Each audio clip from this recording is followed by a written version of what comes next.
Good evening, my friend. Welcome to the sleeper. Wherever you are tonight, I'm glad you're here. Maybe it's been a long day. Maybe it's been kind of day that asks a lot and gives back a little.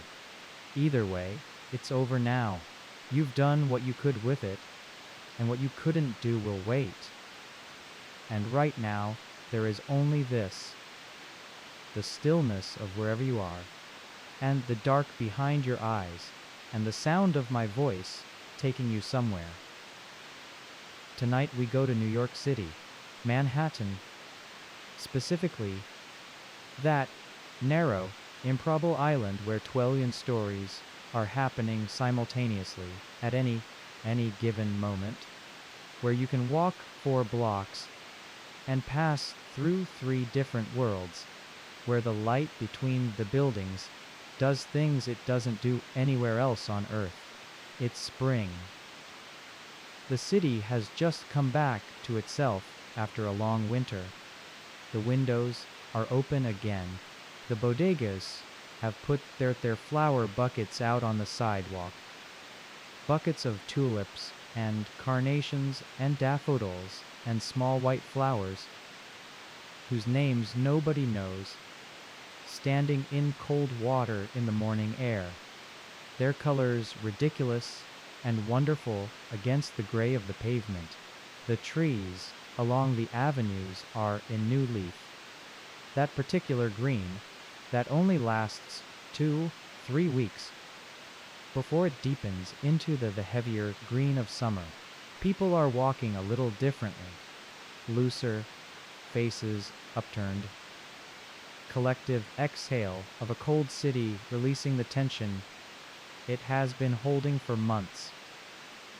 We'll walk from morning into evening. No plan, no itinerary, just the city unfolding on 1 block at a time, the way it always does, on its own terms, at its own pace. Let's settle in first. Let's give your body what it needs before we go anywhere. Feel the surface beneath you, the weight of your body pressing down to it, and the surface pressing back. That equal and opposite support there is there. Notice. Notice it now. The solid, reliable fact of it. You're being held. You always have been. Let your shoulders fall. Let the muscles across your upper back release their grip. They've been holding something all day. Shoulders up around your ears, in the ears, way we all carry tension. Let them drop now, all the way down, and your hands, open them or closed. Let the fingers curl loosely. Take a breath in through your nose, slow and full, and let it out through your mouth all the way, and at the bottom of the exhale, soften just a little more. Again. In and out. And out. One more. Now let the room around you fade. Let the sounds of wherever you are recede to the background. And in the distance, just barely, you begin to hear it. The low, continuous, impossibly complex sound of a city that never fully sleeps. Traffic and voices and music, a somewhere, siren moving away, always away, growing smaller. The sound of New York in the morning, rising toward you. Let's walk. You begin on the Upper West Side, on a side street in the West 80s, just off Broadway, the kind of block that appears in the background of every New York film ever made without ever being specifically noticed. A row of brownstones with their wide stoops and iron railings and front doors painted deep reds and blacks and greens, the stone facades darkened by a century of city air. Window boxes on some of the parlor floors spilling early spring color. A bicycle, locked to a signpost. A plastic bag tied over its seat against the rain that came yesterday and won't come today. It's 9 in the morning, and the block has the texture of a weekday in full swing. A woman in scrubs is coming down her stoop steps, coffee in one hand and phone in the other. Keys already out, already composing herself for wherever she's going. A man is walking two dogs whose sizes have no business being on the same. An enormous, ambling Saint Bernard and a very small, very urgent terrier of some kind, the terrier conducting itself as though it is the one in charge. Two kids in school backpacks are about something with the complete seriousness of people whose stakes are high. A delivery truck is double parked with its hazards on. The driver carrying boxes up steps and exchanging something with the super in the doorway. A glance, a half nod, the wordless shorthand of people who see each other every week. You walk to Broadway and turn south. Broadway up here is wide and tree-lined, and has a median strip running down its center with benches and chess tables, and on warmer days old men with their boards set up. And this morning there are already two of them, one on each side of a board, contemplating a mid-game position with expressions of calm. Neither is touching the pieces. One holds a paper cup of coffee. The other is watching a pigeon. Possibly neither is thinking about chess at all. The smell of the street in New York in the morning is its own thing. Exhaust and coffee, and the faint mineral smell of last night's rain still lifting from the pavement, and somewhere the sugary warmth of a bakery exhaust vent. And below all of it, the particular ancient smell of the city itself, the accumulated residue of 150 years of density and life. Not exactly pleasant, not exactly, simply specific. You couldn't mistake it anywhere else. You wouldn't want to. You pass a Korean deli. Its sideway already out. A wooden rack of newspapers in a dozen languages. A stand of umbrellas and single uses. A cooler of cold drinks, and beside it the flower buckets, crowded and colorful, the tulips in every shade from white, almost black, carnations in sherbet pinks and oranges, the whole display slightly chaotic and entirely right. A woman is choosing between two bunch of daffodils with the concentration of someone making an important decision. The man, the register, watches her over the top of his newspaper and waits. You pass a coffee shop with its door propped open. Inside, 6 or 7 people at individual tables with laptops and notebooks, and the particular posture of people doing focused work in a public place. Jazz is playing. Something from the 50s, piano-led, unhurried. The barista is steaming milk, and the sound of it, that long sustained hiss, mixes with the as and comes out into the street as something almost musical itself. You keep walking south, letting Broadway carry you. This is one of the city's great gifts, the way the grid, once you're in it, does half the work for you. You don't have to think about where you're going. You can just walk, and the city moves around you, and things happen. At 72nd Street, turn east, and enter Central Park through the Strawberry Fields entrance, past the mosaic in the pavement that says that says imagine, and the small garden around it that someone tends with great care. Fresh flowers laid at its center most mornings. You step off the path onto the grass without thinking about it, because the grass in Central Park in early spring, at the first warm weeks, is an invitation that is hard to resist. Dense and green and slightly damp still from the night, and the feeling of it under your feet through your shoes is different from the pavement, softer, a different kind of solid. The park at mid-morning on a spring weekday is one of the kept secrets that has very few secrets left. The weekend crowds haven't arrived. The school groups won't come until later. What you have instead is the park in something approaching its natural state. Joggers on the paths, dogs running in the designated areas with the pure unqualified joy that dogs bring to running, a few people lying on the grass already, faces up, doing nothing, doing the most important thing.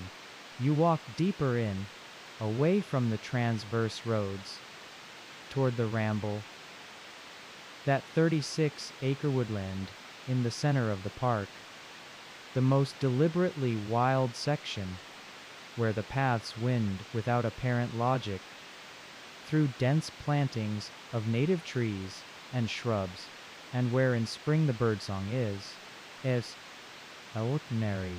Migrating warblers stop here on their way north, because the park is an island of green in the middle of the Atlantic Flyway, and the ramble, in particular, is the densest patch of habitat.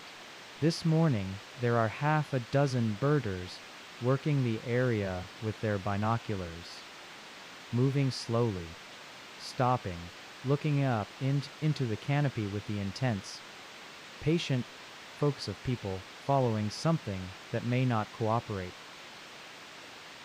You sit on a low rock near the edge of the path and listen. The sound of the city is present but distant here. A low, continuous frequency beneath everything, like a note held on a cello. Above it, the birds. A wood thrush somewhere in the canopy produces a phrase of song, so and round and perfectly formed, that it seems almost architectural, as though something has been built in the air above you and then released. A red-tailed hawk circles overhead on a thermal, riding it in long, patient circles, watching the ground below that makes the birders with their binoculars look casual. You sit there for a while. The sun comes through the new leaves in patterns that shift with the breeze, light and shadow moving across the ground in front of you in a slow, continuous dance. A squirrel approaches to within about 3 feet and sits up on its haunches and regards you with the frank commercial assessment of an animal that has been fed by humans many times and is evaluating your potential. You have nothing to offer. Processes this information and moves on. Eventually you walk to the reservoir, that large body of water in the upper center of the park, ringed by a running track. The water today a deep blue-gray, a sky full of high, white cloud. The skyline appears above the tree line on the east side. Close and strange, the towers of Fifth Avenue standing along the park's edge, like a city wall, and for a moment you see what the park's designers intended. The way the skyline frames the park from all sides and the park frames the skyline in return, each one making the other more beautiful than either would be alone. A man is feeding the ducks near the water's edge. He does it with the methodical care of someone with a routine, tearing bread into specific sized pieces, distributing them with fair attention to each bird. He has been doing this for years, you can tell. He knows these ducks. You exit at the park at 79th Street and walk east toward Lexington Avenue into the neighborhood that sits between the park and the river, wide cross streets. Doorman buildings, awnings, dry cleaners, and small restaurants that have been in the same location for 20 or 30 years and show no signs anyway. Lexington Avenue, up here, is the least glamorous of the major avenues and therefore, in the particular way of New York, the most livable. It has hardware stores and pharmacies and a shop that's nothing but olive oil, which has somehow survived. It has the kind of pizza place with 3 tables and a counter and a guy who's been making the same pizza since 1987 and doesn't see any reason to change. It has a fish market where the catch laid on crushed ice in the window, and a man in a rubber apron is filleting something with practiced speed while talking to a customer about baseball with the same speed and equal fluency. You stop into coffee shop up on the corner because you need to sit down for a moment and because it looks like the kind of place where sitting down for a moment is permitted and even encouraged.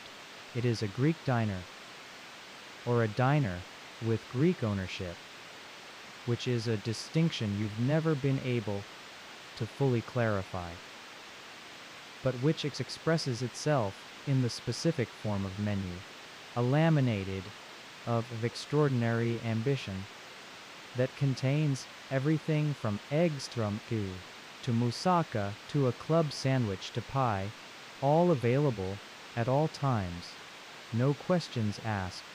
You order coffee and a piece of apple pie because 11 in the morning and you're in New York and the apple pie is made here, and this seems like sufficient justification. The coffee comes in a ceramic mug and is strong and slightly too hot and is refilled by the waitress. Older woman with the efficient warmth of someone who has been doing this work for a long time and genuinely doesn't mind. Before you've asked, almost before the first cup is half finished, the pie is excellent. The apples are soft and the filling has that particular quality of cinnamon and cooked fruit and something slightly caramelized at the bottom of the dish. You eat it slowly. At the table next to yours, 2 women in their 70s, having what appears to be a very thorough review of a recent family gathering. And the review is not going well for several of the people involved. But it is being conducted with great humor. You sit there longer than you intended, which is exactly how a good diner works. By early afternoon, you're walking south, letting the numbered streets count down as you move through the city's layers. The Upper East Side gives way to Midtown, gives way to the 30s and 20s, and the whole character of the streets shifts with each neighborhood, the buildings changing height and age and disposition, the sidewalks widening and narrowing, the crowds thickening in Midtown, and then easing again as you move of 23rd Street into the beginning of downtown proper. You cut west through Chelsea, where the old warehouse district has become galleries and restaurants, and where there the High Line The elevated railway track, converted into a linear park above the streets, runs above 10th Avenue on its long, slow curve south. You climb up at the 23rd Street access point and walk the High Line as it moves above the city. The streets below visible through the steel grating of the deck, the traffic and the pedestrians moving at their normal speed while you walk above them at yours, slightly apart from the city, simultaneously embedded in it. The plantings on the High Line are designed around the wild plants that colonized the abandoned tracks during the 20 years the railway sat unused. Grasses and wildflowers and tough, weather-beaten species that grow at the edges of things. In spring they are just coming back, the grass, and new, small yellow flowers appearing among them. Everything still slightly tentative, feeling out the season. The Hudson River is visible to the west, between the buildings, wide and gray-blue. A container ship moving slowly south. You descend at the meatpacking district end and walk east through the West Village. And here the city does something it does in very few places. It stops being a grid. The streets below 14th Street on the west side follow their own old logic, predating the grid that governs the rest of Manhattan, and they run at angles and curve unexpectedly and end in small triangular intersections where three streets meet and produce tiny odd-shaped plots that have been turned into the narrowest buildings imaginable, wedge-shaped, a single window at their pointed ends. You can get lost here in a way that is not possible on the grid. And it is one of great pleasures of the city, this small patch where losing your sense of direction is allowed. The brownstones of the West Village are some of the oldest in the city, Federal and Revival row houses from the 1820s and 1830s. Their brick facades painted or unpainted, their stoops wide or narrow, their gardens, where they exist, tucked behind iron gates, just beginning to show the first signs of the season. A wisteria vine on the front of a building on Grove Street is coming into bloom, its long purple clusters hanging from the ironwork of a second-floor balcony, the scent of it reaching you, sidewalk, below, sweet and slightly heady, more than you expected from a single vine. You stand for a moment and breathe it in. A man leans out of the second-floor window above the wisteria and waters a pot of herbs on the sill, basil, and something you can't identify, and doesn't notice you below. If he does, he gives no sign, because this is New York, and the vertical privacy between floors of the same building is as fundamental as any other kind. Washington Square Park in late afternoon on a spring day is one of those places where the city performs itself for its own pleasure, where you can sit on a bench for an hour and see more concentrated humanity than most people counter in a week.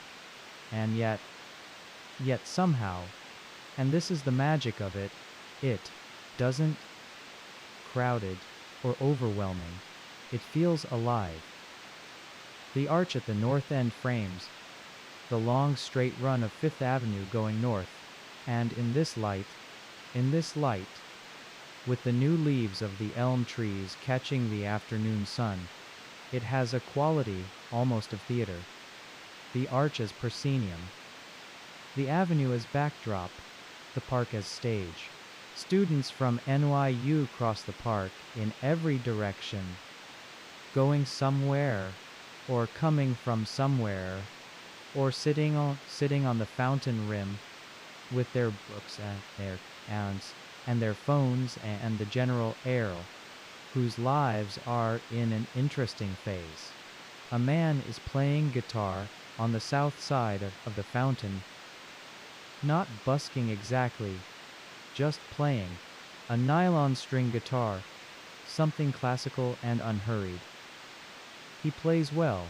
A few people have stopped without making a thing of it, just slowing their pace and staying in the area longer than they might have otherwise. A small child is chasing pigeons with absolute commitment, the pigeons departing at the last possible second with minimal effort, the child regarding their escape with the expression of someone who fully intends to succeed next time. You find a bench under one of the old elms. The park has a few of these remaining, enormous trees whose canopies spread wide above the paths, their bark deeply furrowed, their presence substantial and calm in the way that very old trees are calm, as though they have decided at some point that they are not going anywhere and can afford to be patient. You sit in the shade and watch the park do what it does. A chess player at the tables on the southwest corner takes piece with decisive click and settles back in his chair with the controlled satisfaction of someone who has been waiting 3 moves to do that. His opponent leans forward and stares at the board. Across the park, a dog has escaped its leash and is running in enormous joyful circles, while its owner, resigned, stands still with the leash held out and waits for the dog to decide it's over. It takes a while. The dog is having an excellent time. The light shifts as the sun moves behind the buildings to the west, and the park moves from afternoon gold into the particular blue-gray of a city in the hour before evening, and the temperature drops a little, and people pull their jackets closed, and the guitar player finishes his piece and begins another, and the elm tree above you makes a slow, continuous sound in the light breeze, its new leaves moving, and you sit there in no hurry at all. You walk south through Soho as the shops begin to close, and the dinner crowd hasn't yet come out, and the streets have that in-between quality that a few hours of any urban day have. The previous version of the street, still visible in the retreating afternoon light, the next version just beginning to assemble itself. The cast-iron facades of the old manufacturing buildings catch the last of the sun on their upper floors, while the street level is already in shadow. And the effect is strange and beautiful. The buildings lit on their tops like something being slowly extinguished. You cross Canal Street into Chinatown, and the city changes again, completely, as it does here in the way it does almost nowhere else. The streets narrow. The signage switches to Chinese characters. The smells shift, fish, and produce, and the herbaceous smell from the windows of the traditional medicine shops, where the dried goods are arranged in jars, and the scales are old, and the people behind the counters have been selling these specific things to these specific families for decades.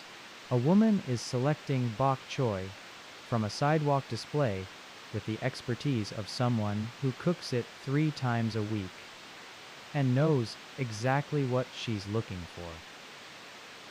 The produce seller is talking to someone on the phone, balancing it on his shoulder, still managing to bag things and make change.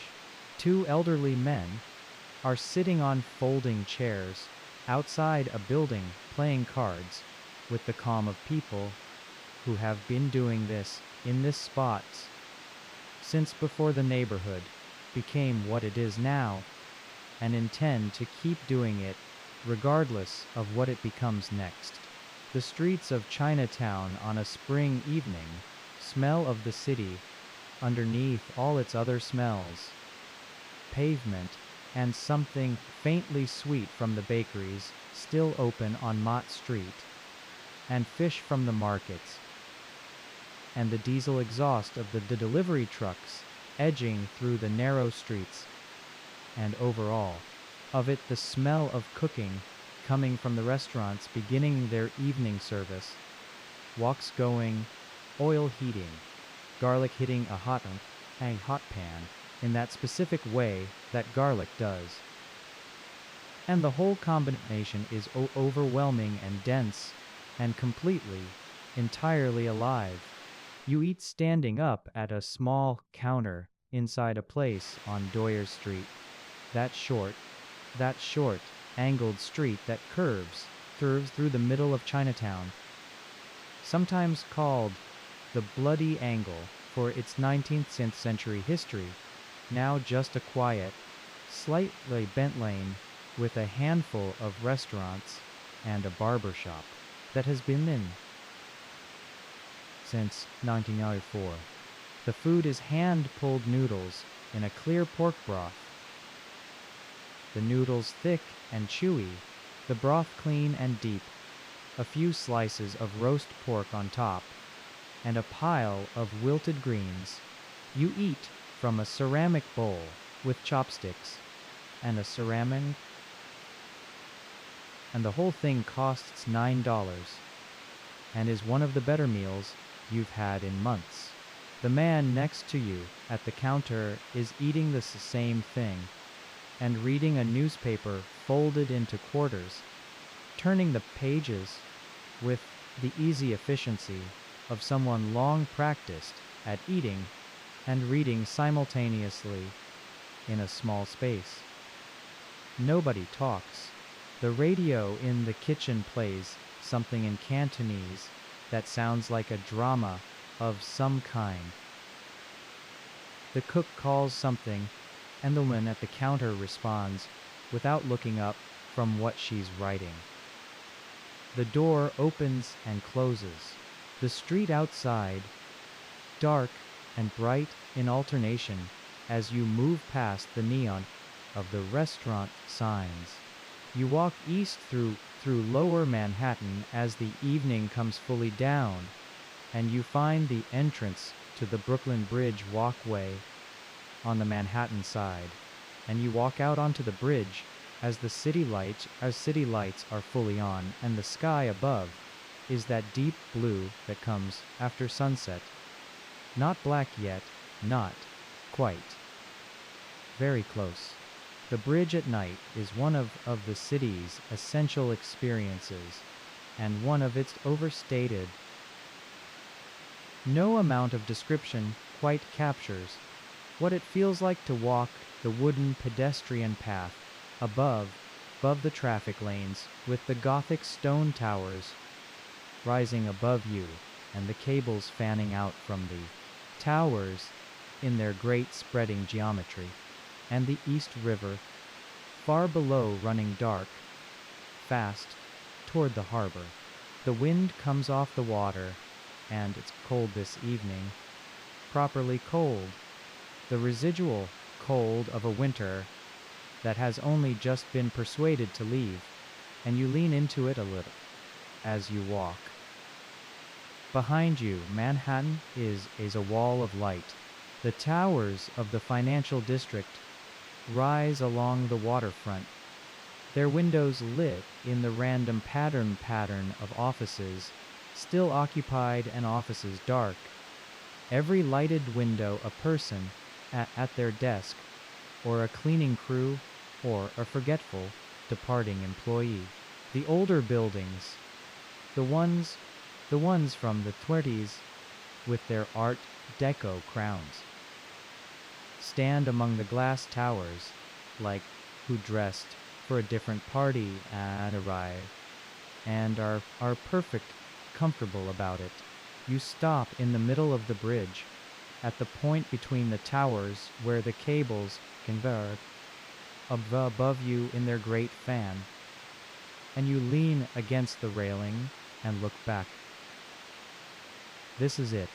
This is the view that has been reproduced 10,000 times and yet somehow still works, because the reproduction was never quite the thing, and the thing is still the thing.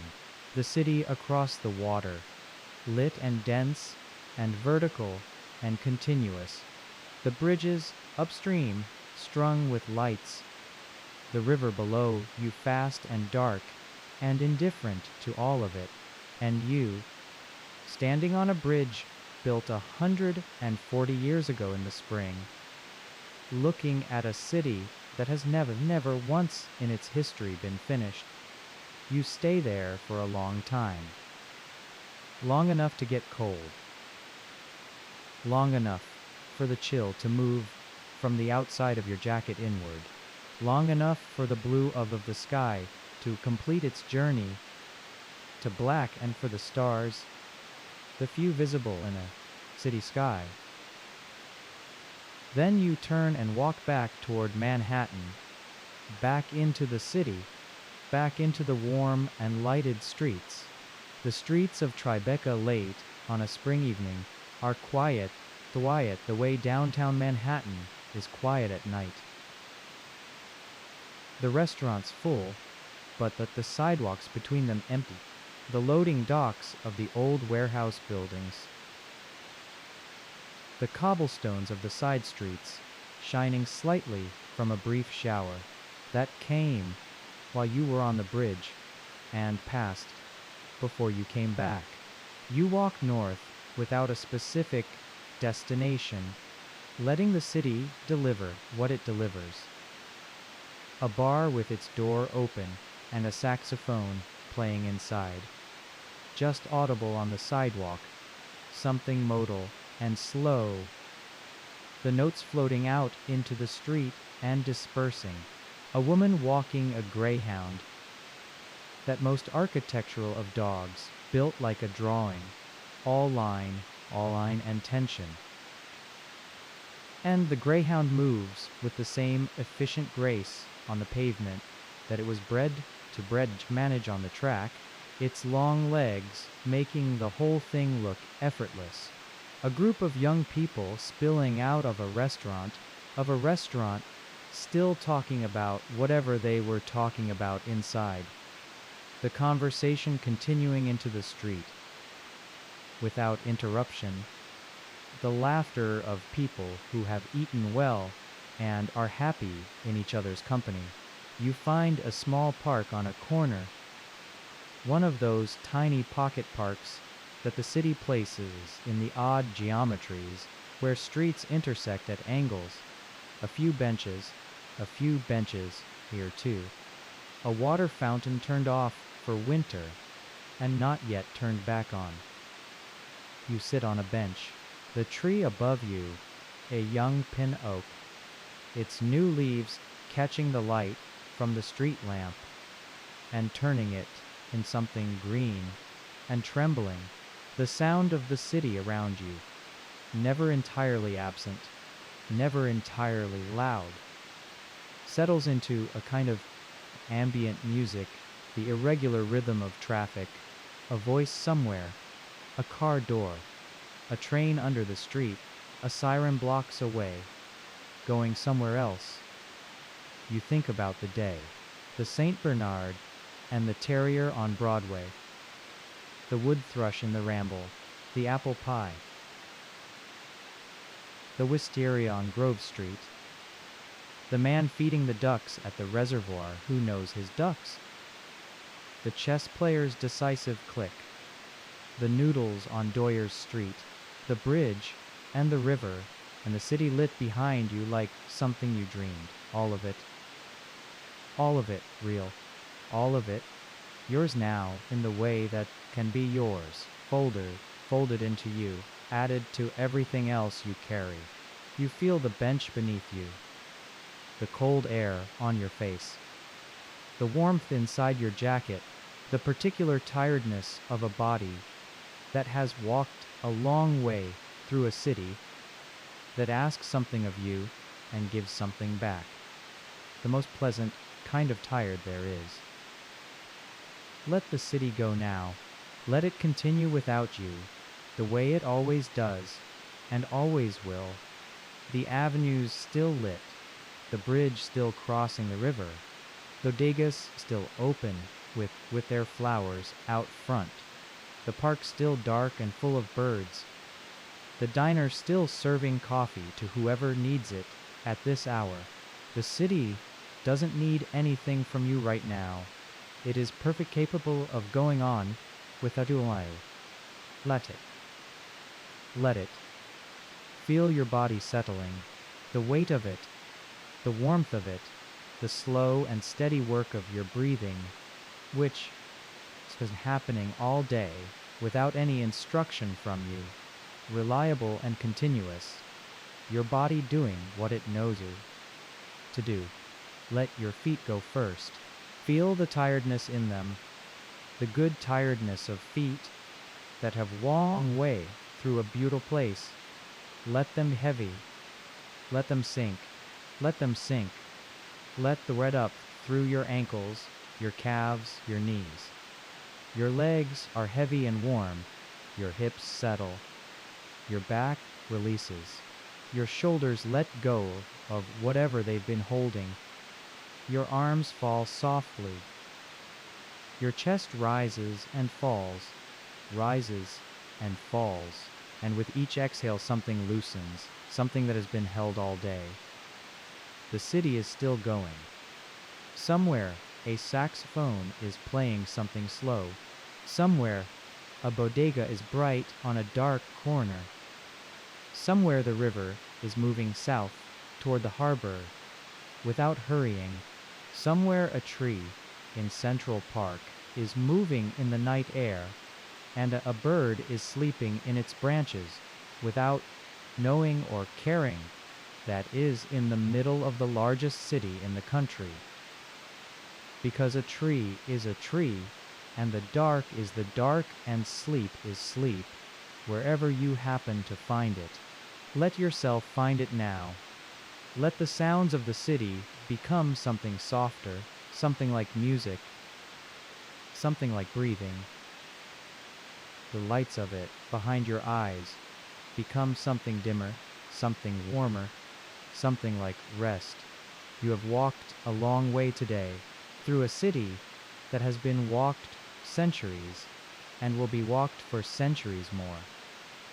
And today, you were one of the walkers, one of the people who moved through its streets and looked up at its buildings and sat in its parks and ate in its small honest places and stood on its bridges, and in the middle of all that density and noise and life, something unexpectedly, peace.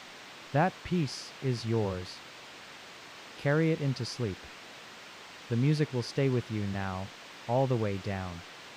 Sleep well, my friend. The city is awake, so that you don't have to rest.